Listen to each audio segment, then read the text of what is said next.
বাধারঘাটে 1000 শয্যা বিশিষ্ট corona centre গড়ে তোলার সিদ্ধান্ত নিয়েছে। শিক্ষামন্ত্রী রতনলাল নাথ আজ সচিবালয়ে সাংবাদিক সম্মেলনে এই খবর জানান। তিনি জানান, রাজ্যে এ পর্যন্ত 169 জনের করোনা সংক্রমণ হয়েছে। এর মধ্যে 116 জন সুস্থ হয়ে উঠেছেন। রাজ্যে সুস্থ হয়ে ওঠার হার 68.63%। তিনি জানান, আগামীকাল বেলা 12টা থেকে আগরতলা থেকে প্রয়াগের উদ্দেশ্যে একটি ট্রেন ছাড়বে। 22 মে আসাম থেকে একটি ট্রেন ত্রিপুরায় আসার কথা রয়েছে। 24 মে গোমতী জেলা থেকে বিহারের উদ্দেশ্যে ও 25 ও 26 মে আগরতলা থেকে ঝাড়খণ্ডের উদ্দেশ্যে একটি বিশেষ ট্রেন রওনার প্রস্তুতি নেওয়া হচ্ছে। আগামীকাল তেলেঙ্গানা থেকে 1830 জন যাত্রী নিয়ে একটি ট্রেন আগরতলার উদ্দেশ্যে যাত্রা করবে। 23 মে হরিয়ানা থেকে একটি বিশেষ ট্রেন ত্রিপুরা, মিজোরাম ও মণিপুরের আটকে পড়া নাগরিকদের নিয়ে রওনা হবে। তাছাড়া আগামী 27 মে কেরালা থেকে একটি বিশেষ ট্রেন ত্রিপুরার উদ্দেশ্যে রওনা হবার কথা রয়েছে। রাজ্য সরকার আগামী 26 মে থেকে কৃষকদের কাছ থেকে 20,000 মেট্রিক টন ধান কিনবে। খাদ্য দপ্তরের ব্যবস্থাপনায় রাজ্যের 21টি জায়গায় কৃষকদের কাছ থেকে সহায়ক মূল্যে ধান কেনা হবে। আজ রাজ্য মন্ত্রিসভার বৈঠকে এই সিদ্ধান্ত নেওয়া হয়। সংবিধানে এডিসি সম্পর্কে যেসব নির্দেশ রয়েছে সেই মোতাবেকই রাজ্য সরকার কাজ করছে। এডিসির পরিচালন ক্ষমতা রাজ্যপালের হাতে হস্তান্তরিত হওয়াকে কেন্দ্র করে সাংবাদিকদের প্রতিক্রিয়া জানাতে গিয়ে উপমুখ্যমন্ত্রী জিষ্ণুদেব বর্মা আজ এই কথা বলেন। তিনি আরো বলেন, এডিসির মেয়াদ গত 17 মে পর্যন্ত ছিল।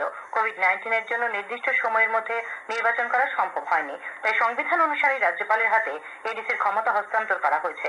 এক্ষেত্রে এডিসির বিভিন্ন উন্নয়নমূলক কাজে রাজ্য সরকার সমস্ত ধরনের সহযোগিতা করে যাবে। সাংবাদিকদের মতামত জানাতে গিয়ে তিনি আরো বলেন, রাজ্য সরকার যত তাড়াতাড়ি সম্ভব এডিসিতে নির্বাচন করতে আগ্রহী। তিনি অভিযোগ করেন, অনেকদিন হয়েছে এডিসি গঠিত হয়েছে, কিন্তু এখনো তার আশানুরূপ উন্নতি হয়নি।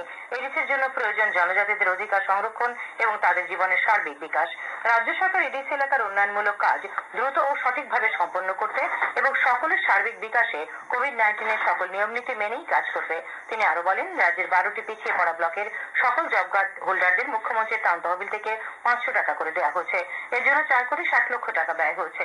এডিসির উন্নয়নকে ত্বরান্বিত করতে অ্যাকশন প্ল্যান নেওয়া হবে বলে তিনি জানান। রাজ্যের বিদ্যুৎ পরিষেবার বর্তমান অবস্থা সম্পর্কে উপমুখ্যমন্ত্রী জিষ্ণুদেব বর্মা বলেন, ট্রান্সফরমারগুলি দুর্বল। রাজ্যে ট্রান্সফরমার টেস্টিং ল্যাব নেই, তার ফলে কিছুটা সমস্যা হচ্ছে। বর্তমানে রাজ্যে ট্রান্সফরমার মনিটরিং সিস্টেম করা হয়েছে। তাছাড়াও বিদ্যুৎ দপ্তরের কর্মীদের তৎপরতায় সারাইয়ের কাজ দ্রুত সম্পাদিত হচ্ছে। দক্ষিণ জেলার বিভিন্ন ইটভাটা সহ বিভিন্ন ক্ষেত্রের পরিযায়ী শ্রমিকদের নিয়ে বিশেষ শ্রমিক ট্রেন আজ বিহারের গয়া স্টেশনের উদ্দেশ্যে যাত্রা করেছে। রাজ্য সরকারের উদ্যোগে বিলোনিয়া রেল স্টেশন থেকে আজ দুপুরে এই শ্রমিক ট্রেনটি যাত্রা করেছে। এতে 1790 জন পরিযায়ী শ্রমিক রয়েছেন, যার অধিকাংশ ইটভাটার শ্রমিক। 313 জন রয়েছে শিশু। রাজ্য সরকারের পক্ষ থেকে শ্রমিকদের খাবার প্যাকেট, জল এবং মাস্ক দেওয়া হয়েছে। ট্রেন ছাড়ার সময় রাজ্য প্রশাসনের পক্ষ থেকে দক্ষিণ জেলার অতিরিক্ত জেলা শাসক এস দাস, বিলোনিয়া মহকুমার মহকুমা শাসক মানিকলাল দাস এবং মহকুমার শ্রম পরিদর্শক রেল স্টেশনে উপস্থিত ছিলেন। বিশ্বে কোভিড আক্রান্তের সংখ্যা 48 লক্ষ ছাড়িয়েছে। মৃত্যু হয়েছে 3,18,000 জনের। ভারতে মোট আক্রান্তের সংখ্যা 1,01,139। চিকিৎসাধীন রয়েছেন 58,802 জন। সুস্থ হয়েছেন 39,174 জন। মারা গেছেন এ পর্যন্ত ভারতে 3,163 জন। সুস্থতার হার 38.73%। স্বাস্থ্যমন্ত্রক থেকে জানানো হয়েছে, এ পর্যন্ত 24,25,000-এরও বেশি নমুনা পরীক্ষা করা হয়েছে। মন্ত্রক জানিয়েছে, গত জানুয়ারি মাসে শুধুমাত্র একটি পরীক্ষাগারে কোভিড-19 এর পরীক্ষা হতো। বর্তমানে দেশে 385-টিরও বেশি সরকারি এবং 158টি বেসরকারি পরীক্ষাগারে দ্রুততার সঙ্গে নমুনা পরীক্ষা করা হচ্ছে। এদিকে লাদাখ কোভিড-19 মুক্ত বলে জানানো হয়েছে। লে জেলাতেও কোনো কোভিড আক্রান্ত নেই। খবর প্রচারিত হচ্ছে আকাশবাণী আগরতলা কেন্দ্র থেকে। প্রচন্ড ঘূর্ণিঝড় আমফানের বিষয়ে কেন্দ্রীয় স্বরাষ্ট্রমন্ত্রী অমিত শাহ ওড়িশার মুখ্যমন্ত্রী নবীন পটনায়ক এবং পশ্চিমবঙ্গের মুখ্যমন্ত্রী মমতা ব্যানার্জির সঙ্গে কথা বলেন। শ্রী শাহ দুই রাজ্যকে ঘূর্ণিঝড়ের ক্ষয়ক্ষতির জন্য সর্বোচ্চ সহায়তার আশ্বাস দিয়েছেন। আবহাওয়া দপ্তর সূত্রে জানা গেছে, ঘূর্ণিঝড় আমফান ওড়িশা উপকূল হয়ে আগামীকাল দুপুর থেকে সন্ধ্যের মধ্যে পশ্চিমবঙ্গ, বাংলাদেশ, দীঘা, হাতিয়া দ্বীপ হয়ে সুন্দরবনে আসতে পড়বে। এই ঘূর্ণিঝড়ের গতিবেগ ঘন্টায় 155 থেকে 165 কিলোমিটার অথবা 185 কিলোমিটার পর্যন্ত হতে পারে। এ পর্যন্ত দক্ষিণ 24 পরগনা থেকে প্রায় 48,000 মানুষকে সরিয়ে নেওয়া হয়েছে। ক্যাবিনেট সচিব Rajiv Gauba national crisis monitoring কমিটির সঙ্গে এ বিষয়ে বৈঠক করেন। পশ্চিমবঙ্গের স্বরাষ্ট্র সচিব এবং ওড়িশার মুখ্য সচিব ও ক্যাবিনেট সচিবের সঙ্গে বৈঠকে অংশ নেন। এদিকে এনডিআরএফ এর মহানির্দেশক জানিয়েছেন, এনডিআরএফ এর 41টি উদ্ধারকারী দলকে প্রস্তুত রাখা হয়েছে। ভারতীয় আবহাওয়া দপ্তরের মহানির্দেশক মৃত্যুঞ্জয় মহাপাত্র জানিয়েছেন, 1999 সালের পর এটি দ্বিতীয় প্রচন্ড সুপার সাইক্লোন। তিনি বলেন, এই ঘূর্ণিঝড় থেকে পশ্চিমবঙ্গের দক্ষিণ, উত্তর 24 পরগনা, হাবড়া, হুগলি ও কলকাতা জেলার লোকসান হবার আশঙ্কা রয়েছে। তিনি বলেন, ওড়িশার জগৎসিংপুর, কেন্দ্রাপাড়া, ভদ্রক, জাজপুর ও বালাসোর জেলায় তুফানের প্রভাব পড়বে।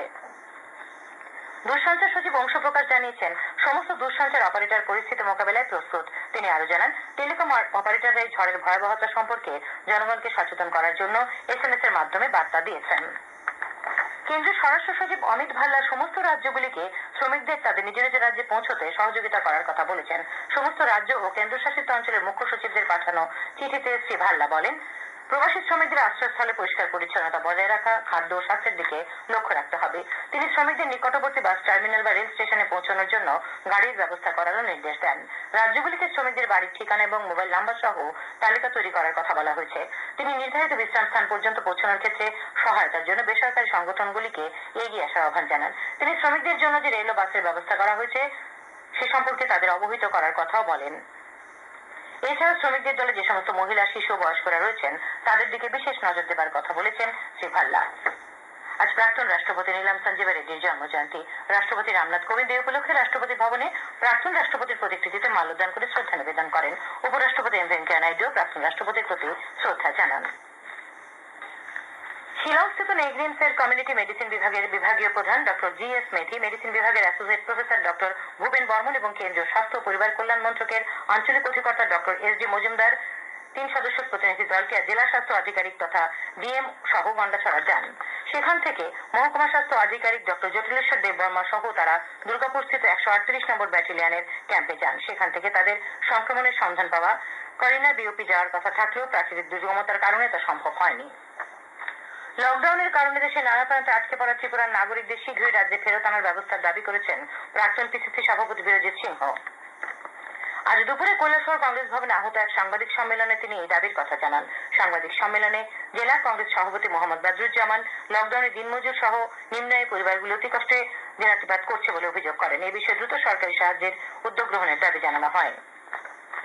লকডাউনের পরিপ্রেক্ষিতে সমগ্র ধলাই জেলায় 31 মে পর্যন্ত 144 ধারা সম্প্রসারিত করা হয়েছে। ধলাই জেলার জেলাশাসক ডক্টর ব্রহ্মনেশ্বর গতকাল এই আদেশ জারি করেন। এই আদেশ বলে, গোটা জেলায় 5 জনের বেশি ব্যক্তির একত্রে জমায়েত নিষিদ্ধ করা হয়েছে। তাছাড়া সকল রকম সভা সমাবেশ অনুষ্ঠান বাতিল করা হয়েছে। আরও জানানো হয়েছে, অত্যাবশ্যকীয় পরিষেবা ছাড়া অন্য সকল পরিষেবা সকাল 7টা থেকে বিকেল 5টা পর্যন্ত বহাল থাকবে।